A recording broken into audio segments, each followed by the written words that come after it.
और इस वक्त बड़ी खबर आ रही है गुजरात से। वहां के मुख्यमंत्री विजय रूपाणी का इस्तीफा हो गया है। सीधा रुख करते हमारे वरिष्ठ सहयोगी अखिलेश शर्मा का। अखिलेश, ये अचानक से क्या हुआ? देखिए, काफी लंबे समय से चल रहा था, जब से कि सीआर पाटिल को वहां का गुजरात बीजेपी का अध्यक्ष बनाया गया था। उसके बाद से ही दोनों ही नेताओं के बीच में पटरी नहीं बैठ पा रही थी। लेकिन चूंकि विजय रूपाणी अमित शाह के करीबी हैं, इसलिए अभी तक उनकी कुर्सी बची हुई थी। लेकिन पाटिल की ओर से स्पष्ट कर दिया गया कि अगर अगला विधानसभा चुनाव जीतना है तो फिर इसके लिए जरूरी है कि नेतृत्व परिवर्तन होना चाहिए। जो पिछला विधानसभा चुनाव है, हम सब जानते हैं किस तरह से बीजेपी बमुश्किल जीत पाई थी। केवल 2 अंकों में उसकी सीटें आई थी और ऐसे में तब लगा था कि नेतृत्व परिवर्तन होना जरूरी है। सीआर पाटिल को जब अध्यक्ष बनाया गया, तब से इस बात के संकेत मिलने लगे थे कि अगर बीजेपी को दोबारा वहां पर सत्ता हासिल करनी तो शायद रूपाणी की छुट्टी करनी पड़ेगी। और रूपाणी ने, सीआर पाटिल ने एक बड़ा लक्ष्य रखा है। वहां पर वो कह रहे हैं कि हम सारी सीटें जीतना चाहते हैं। तो ऐसे में उन्होंने पार्टी नेतृत्व के सामने स्पष्ट किया कि मौजूदा सीएम के रहते हुए शायद ये मुमकिन नहीं हो पाएगा।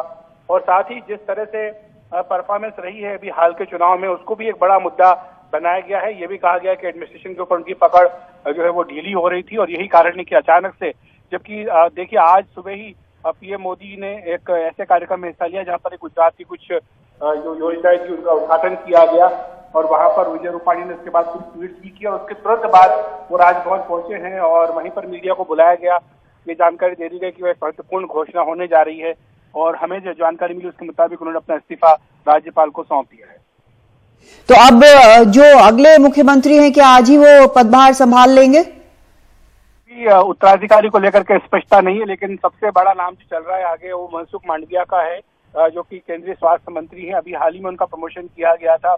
वो नरेंद्र मोदी के काफी विश्वस्त माने जाते हैं और ये भी माना जाता है कि उनको मुख्यमंत्री लंबे समय से कोशिश चल रही थी कि उनको मुख्यमंत्री बनाया जाए। तो ऐसे में जो जाति समीकरण उनको भी साधना है, तो ऐसे में ये हो सकता है कि मनसुख मांडविया जो है वो वहां के मुख्यमंत्री बने। लेकिन फिलहाल ये कयास ही है। इस बारे में आधिकारिक तौर पर पार्टी की ओर से अभी कुछ नहीं कहा गया है कि विजय रूपाणी जगह मुख्यमंत्री कौन बनेगा।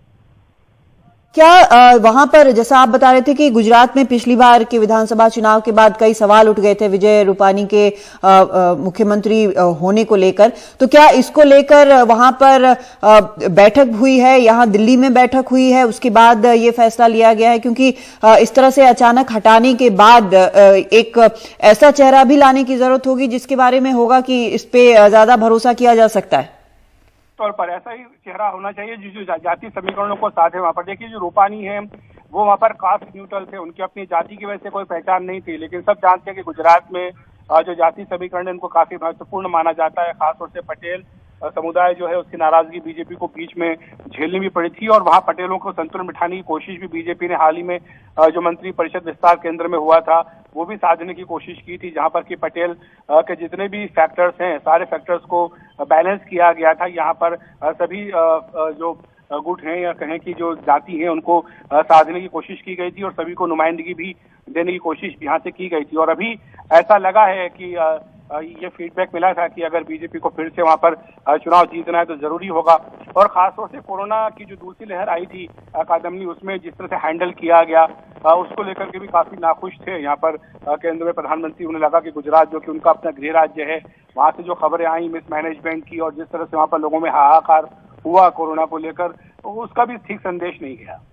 बहुत शुक्रिया आपका अखिलेश इस पूरी जानकारी के लिए। तो फिलहाल इस वक्त की बड़ी खबर यही है कि गुजरात के मुख्यमंत्री विजय रूपाणी ने राज्यपाल को इस्तीफा सौंप दिया है और अब यहां पर एक और चेहरा जो है वो मुख्यमंत्री के तौर पर सामने आएगा और जल्द ही इस पर फैसला होगा। लेकिन गुजरात के मुख्यमंत्री, मौजूदा मुख्यमंत्री ने इस्तीफा दे दिया है।